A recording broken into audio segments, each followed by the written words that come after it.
Well, what's your story? Everybody's got a story. Your job is to play a part in someone's story. That's what we have to do. And no matter what the issue is, there's another side to the story. And they always say in court there's three sides, you know, your side, her side, and the truth, or his side. You know, is that bird tweeting me? I have a bird whispering. This bird is giving me the cue in my ear, saying, okay, wrap it up. Give it a Reynolds wrap. Hurry up now, come on. All right, I got pictures here that I want to show you. The latest news is the sexiest man alive in People magazine, and you know who that is, right? You know who won? Who was it?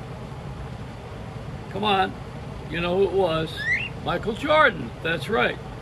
Now, since we have all these things with the sexual acting out and I think the Pope ought to be the winner next year. Or if they go into the cross-dressing and transsexual and gender changing and everything, the sexiest man alive should be Dolly Parton or Gayle King, because we need color. See, color has become an issue, and I don't know why, except look at the contradiction. First of all, we have Aunt Jemima, see, and we say, oh, well, you know, that's no good, that defames us. Yet, today, we have Rap Snacks, Uncle Jemima. But my whole idea is to have true grits and be a Quaker.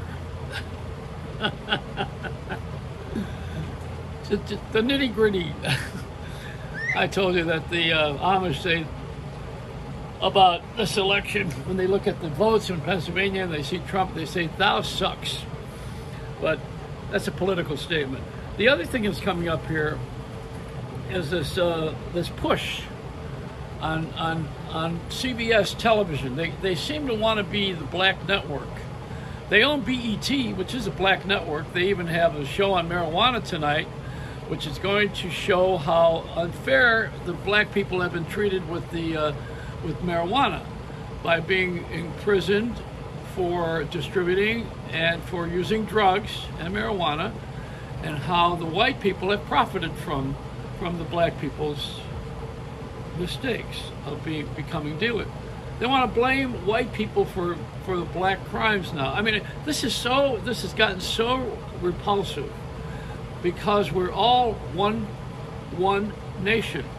And that's why you got a guy like Biden who's trying to bring everybody together. You know, he may even pardon Trump for all the things that he did with his $70,000 haircut. I mean, we are absurd. We're absurd.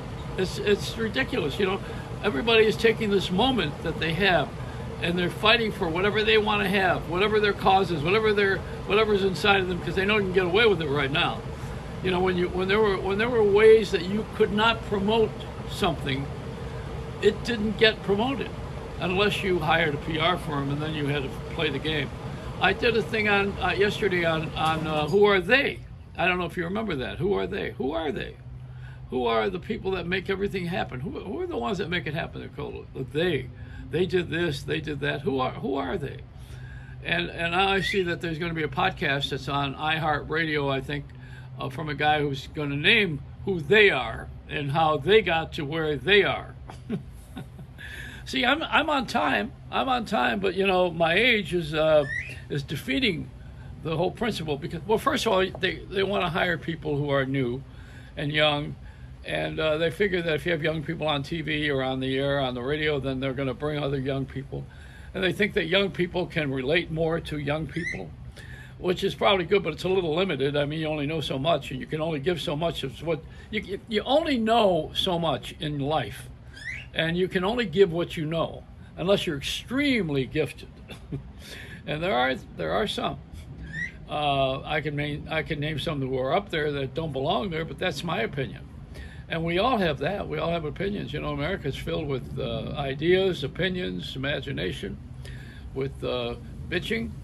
We're good at that one. The other side of the story, we know that one real well. We're good. We're good. You know, America's got, we got it figured out. We know how to get away with shit.